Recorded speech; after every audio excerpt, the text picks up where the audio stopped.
Hey, you guys, it's Sara B on the X. I am joined by my very, very special guest, Buggy Jive. Hey. Welcome. How are you? I'm all right. I'm doing all right. Excellent. Eddie Award winner, opener for Macy Gray, Ben Folds 5, and Amelia Ray, among other accomplishments and other attributes I've read on the interwebs. YouTube, I love your YouTube description.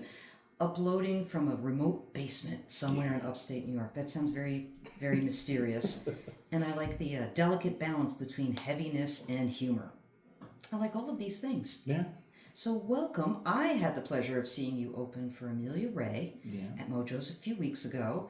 And then I bumped into you at Jeffrey Gaines' show. Yeah, that was weird. That was fun. But fun, yeah. Absolutely. Weird but fun. Yeah. So obviously we're going to talk about new music that just dropped. Tell me a little more about that.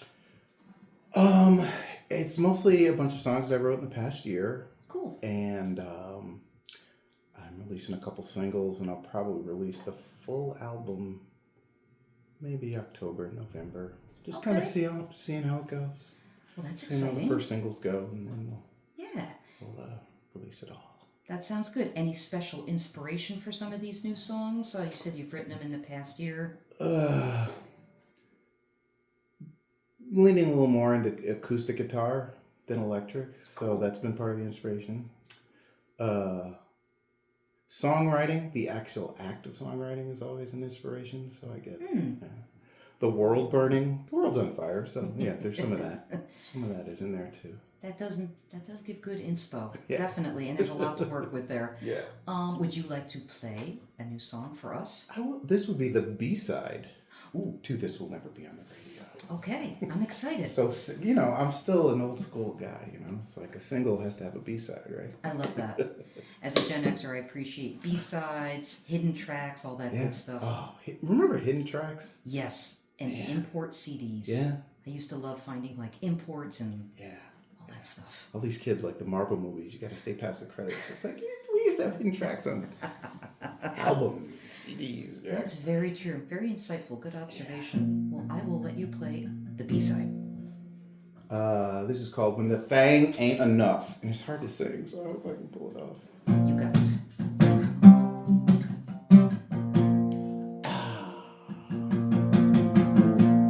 Thought it was art, it was just a cover to my oceans, a transcription of my heart. Ooh, heartbroken, girl ass man, got no business to be complaining, trying to make you understand. It's all the same thing to get inside your head.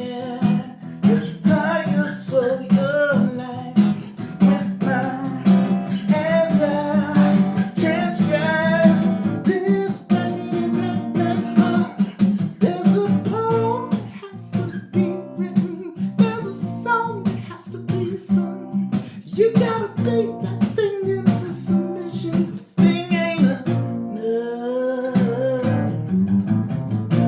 I thought it was decent, but ain't no man that could relate. If it was so good, then would not need it. 10 years too late. DJ phone call, the sadness and the desperation, taking the train to Montreal. Put your self-flagellation to get inside your head. Your heart, your soul, your life with mine.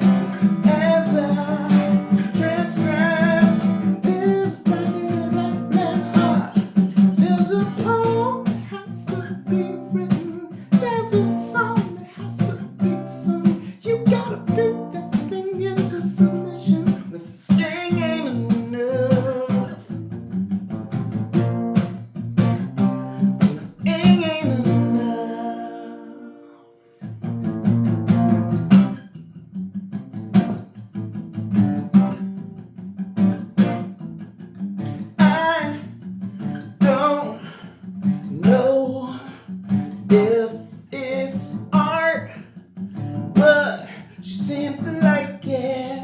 She likes it. She likes it. She likes it. I don't love to talk, but she likes it. I don't love to talk, but she likes it. I don't love to talk, but she's calling my love. There is a poem that has to be written. There's a song that has to be sung. You got to beat that thing into submission. The thing ain't a noun. There's an arms that needs to shake. There's some hips that need to swing. Keep on keeping on with the thing you make. The song is the thing. The song is the thing.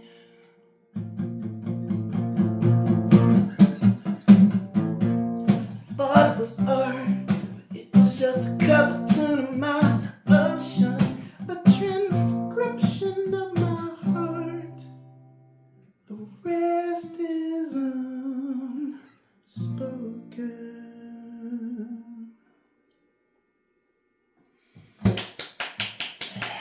That was fantastic. Loved it. You said that's a difficult one to sing. It is, because it goes between like the super high falsetto and then it transitions back into like the alto thing. And sometimes, if I'm not warmed up, Okay. like going right into it, it can be a little rough, but it was all right. You're It's modest. like 80%. You're humble. I like that. One other thing I noticed is What's that? I tend to sing the word ASS a lot. Can we do that? Yes. We're okay? Oh, I ran Rob through the list of what would you prefer I not say and what would you really prefer me and my guests not say. And that was not an issue. No. Yeah. I did a live radio thing a while back, and it was public radio, and I was like 2 songs in, and I'm like, I think I say that word in every song. That's a go-to word. But for it's, you. it's usually just as a metaphor for my existence. I had a guest on once who we went through the list of please don't and absolutely do not. Yeah. And I think a couple F-bombs got through Oh, in one okay. of his songs, Okay. and I'm still on the air. So Well, that's I good. think you're safe. But I appreciate you.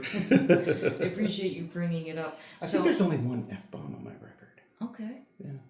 You got to do okay. that. You got to do it. You You need a little edge. when you feel it. Sometimes it's the right word. Sometimes, if you're doing, as I tell my children, if you're gonna swear, make it poetry, because Oh, I like that. yeah, like a Scorsese film. Yes, like Martin Scorsese. Exactly. That's very cool. So I definitely want to ask you something. Well, first of all, Chris said hi. Oh, And hey. I'm bringing him up, because I just Yeah. remembered he wanted me to say hi to you for him. Yeah. And also, when he was on my show, he was my first guest, I asked Adorable. him a question that, well, yeah, it's kind of a big deal.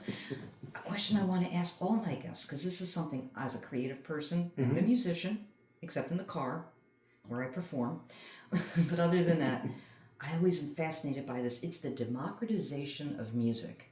This wave of doing things yourself, stepping around the old ways of doing things, and just like you sit, like YouTube, recording right from your basement. I feel like you know a little bit about the before and after times, and you could maybe compare and contrast what you've seen as far as changes in music in terms of what the artist can do for themselves and how you feel about that. Yeah. It is interesting because at the Jeffrey Gaines show, he was talking about the before times when the goal was to get signed to a label and let them pay for your studio time and your promotion and your marketing. And it was, back then it was almost the way you had to do it. Although there were bands out there. And I just saw the Ani DeFranco documentary, which is a perfect example of someone who was like, I don't need no major label. Although as the documentary reveals, like even behind the scenes, it was like, wasn't easy. Yeah. But even then, like my first record, I went into a friend's basement studio and we kind of recorded that. That was in 1999. Okay. And that was when you were starting to see more, if not necessarily home studio stuff, at least like kind of mom and pop kid in their basement, you know, putting together DAT machines and reel-to-reels or whatever. But, you know, with this crazy thing called the internet comes along, and and now it's like anybody can put anything up there. So, right. It's great. There's also like, and you know, I say this as someone who's contributing to the problem. It's like there are too many people making music. I cannot keep up. Like it's a lot. And there's also like music promotion now. There's a heavy focus on like pushing your Spotify numbers and getting on playlists and running Facebook ads to push people to your Spotify, and like this vicious cycle of like, and it's, I don't know. I was watching these two, actually 4 marketing gurus on YouTube talking about how indie artists can, you know, use Facebook ads or Instagram ads to kind of promote their Spotify, and talking about what you have to do and how many times you post stories and how many times you post reels and how many times you post just photos and to trigger the algorithm basically. And I'm just like, I'm trying to picture like someone sitting down like Joni Mitchell or Prince or okay, this is what you got to do. You got to do the selfie. Okay, all right, we got to use the right filter because it's got to fit with your brand. Right. I'm trying to picture Prince trying to figure out algorithms. That's not to say that like they didn't have their marketing team and weren't directly working. You know, Joni did all her album covers and all her visuals and stuff, and you know, all those bands did, but just like it's a lot to do it for the algorithm now. It's like it's just kind of gross, but that's like behind the scenes. That's like that's how everybody's doing it now. Right. And there's so many it's people a lot out there. it's a lot, which is good. I mean, I'm always discovering new music and always being blown away by it, but it just feels like a fire hose of music. I don't know. Yeah, I can't keep up. I'm an old man. I can't keep up. No, you're not. It's a lot. No, my New Year's resolution this year, I don't make resolutions, I have intentions. Mine this year was just try to keep up. That's a good one. I like, you know, just like simple and broad, you know, not like level up. Yeah. Try to keep up. Yeah. Self-care, all those good ones. Yeah. No, that's good. Well, that's I enjoy all of your social media. I really enjoyed the one that I was telling Amelia, the one that you two made. You guys I'm like, make more things now. You guys you're such a great team. I loved it. Good content. It's so funny. Like, and I think, well, see, that's one of the good things, but we stumbled on each other through the internet, and she was in the area last summer. She was playing at a friend's house concert, kind of in the Catskills, and I rolled up with my wife that day, and she sees me talking to Amelia, and she's like, "So how long have you guys known each other?" It's like, we just met. This is the first time we've talked in person, but she really is like the sister I never had. It's like there's just like this rapport in it. The younger sister.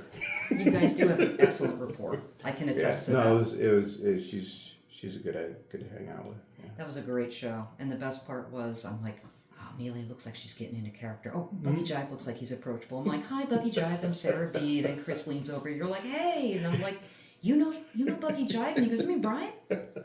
Okay, got it. See, that is the dirty little secret. Like, I guess it was about. It was maybe 8 years ago when I just decided to kind of like, again, another factor for there being too many people online. There were other Brian Thomases online. Really? On Spotify, and I tried like the dickens to like separate my music from theirs, and I couldn't do it. And at a certain point, I'd been using the Buggy Jive moniker as like my fake band, like Brian Thomas and the Buggy Jive.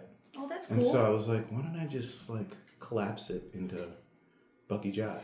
That was one of my questions for you, the origin of your name. I like that. Plus, I didn't want to. I was kind of burnt out of like playing shows and stuff. Like I always wanted it to be like the perfect listening room situation, like Mojo's was for a solo guy or gal with a guitar. So that was kind of the impetus. I was like, well, I'm in my basement, I'm making music. Why don't I just, why don't I just be somebody else for a little bit? And now here you go. And here you are. Now I'm Buggy Jive. But yeah, back in the day, I used to be plain old. That's my government name. Plain old Brian Thomas. But. Well, it's kind of like having an alter ego, like a superhero. It's weird, but it's nice to have like a little bit of distance from the nonsense. You know? I totally get that. Yeah. Again, not a musician, just in my wildest fantasies. But as a creative, I get that. Having that space, that buffer zone, where it's like you can retreat to. Absolutely. Sara B. Sara B. Yeah. Exactly. Sara B. Versus Sara Bazoom. Right. Mild-mannered woman just chilling in her apartment with her husband, her cat, her dog. Sara B. in radio reminds me of Heather B. Remember Heather B. on The Real World? Kind of, yeah. I loved her. I mean, it's not like she's gone or anything, but she was hilarious. I do remember her. She was awesome. I will give Art for that credit. He gave me the nickname Sara B. He goes, "What do you think?" And I went, "I like it." I was gonna say DJ Bus One because of Bazone. Oh yeah, well that's your Instagram Right. handle. Yeah. So I've got 2 alter egos. Right. Would you like to play another song for us? Oh my gosh, let me think. What can I play? Let me think. This is not from the new record, but who cares? Who cares? Anything goes on Sara B on the X. So this. It's an older one, but I'm digging it lately.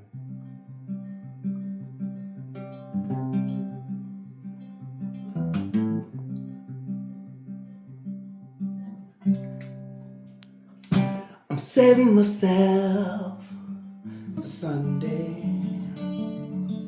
I've been trying to be good all week, but all y'all make it so hard. Yes, I mean you too. I'm kicking it off with communion. Body and blood, bottoms up. But all y'all make it so hard, so I'm acting a fool for you.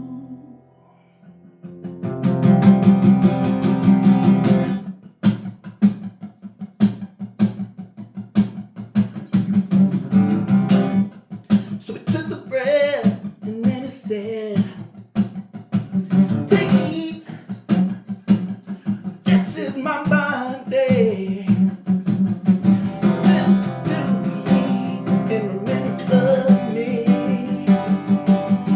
So he took the cup and he drank it up. He said, "This is my blood. This do ye in remembrance of me. This do ye in remembrance of me. This do ye in remembrance of me."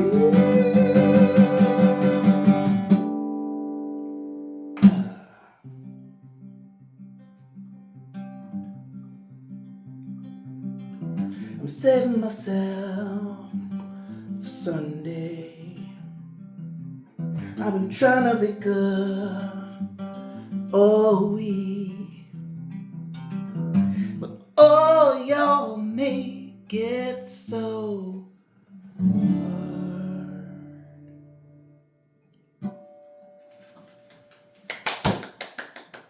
I remember that one from Cafe, Yeah. Mojo's Cafe. That was a great song. That was awesome. Thank you. So I gotta ask, what do you think of the local music scene? What are things you've observed, things you hope to see, etc.? It's funny. It's like I was just talking about this with a friend. It's like I felt more directly connected to it when I was a younger man, like at the turn of the century. And especially now that I'm kind of playing out a lot for me, not really a lot, but compared to what I have been doing. The kids are all right. I mean, I go out. I mean, I do go out and I see bands, and I mean, a lot of these bands are killing it. Yeah, yeah, very. And it's funny because being online a lot and being exposed to a lot of music just in my little weird world of like trying to engage online with my music. You know, I come across a lot of stuff that just kind of all sounds the same. Kind of, Sure. Yeah. not bad, but just like, okay, I know what they're doing, and some of the bands around here and singer songwriters are just, I don't know. It just seems like there's a certain level of sophistication that the capital region Nice. breeds when it comes to, I agree. yeah, it's like I don't necessarily dig it when bands are like thinky or too cerebral, and I get accused of that, and that's one of my Achilles heels. I think I'm too thinky. but yes, there's a strong songwriting, and yeah, I like it. I wholeheartedly approve. Agreed. Absolutely. One more from Buggy Jive. Want to tell us a little bit about it? Want to set it up? Again, this is my thinky. It's a murder ballad, but it's like a remix of a section of T.S. Eliot's Wasteland. See, that's... You and Amelia have these interesting backstories on your songs that I find so fascinating. I mean, murder ballads. Right. T.S. Eliot, hello. Right. I'm excited. T.S. Eliot. And, you know, it's me, so it's a little bit funky. But... Buggy Jive. All right.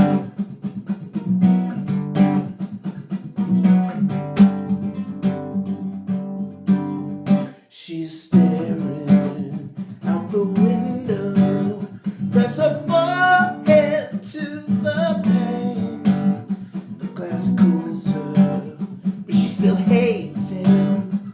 He will not fool her again. She is waiting for his ass to get back home. There's that word again. Is that a lesson in her pocket? Or is she just that glad to see him? No second guessing, she's ready to pop him. Revenge of blood, she can't wait to greet him. She is waiting for his ass to get back home.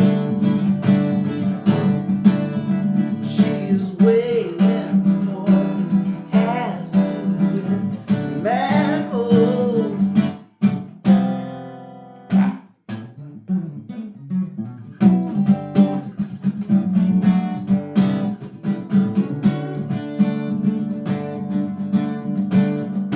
On his phone, she left a message,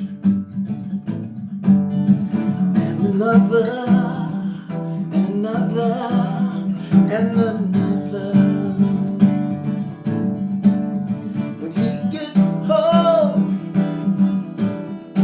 he'll learn his lesson. She paces the room, she smooths her hair and puts a record on.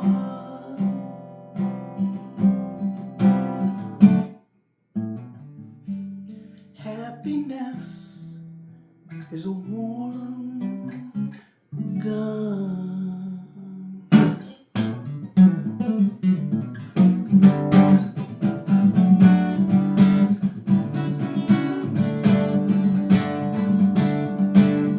So here he comes in his pretty suit up the sidewalk to a stoop, peeks in the box with his pretty eyes, stands and knock, heaves a pretty sigh.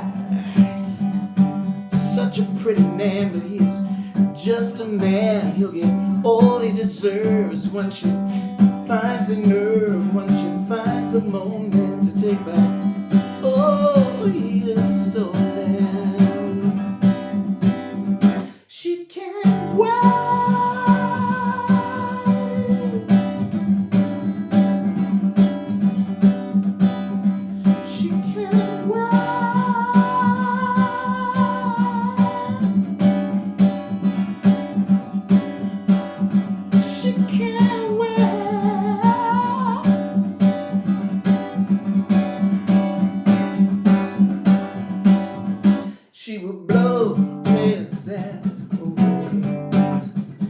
will blow his ass.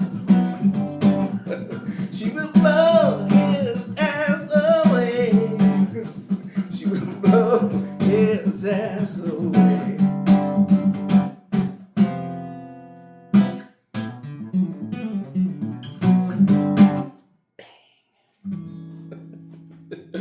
Oh, it's like the count.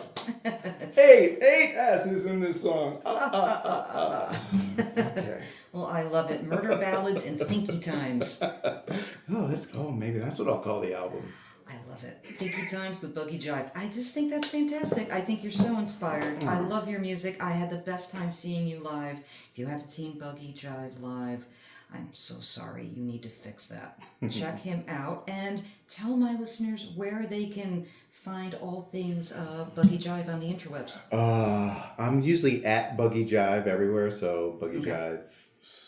Oh, Facebook.com/Buggy Jive. Buggy Jive. Instagram.com/Buggy Jive. Buggy Jive. BuggyJive.com.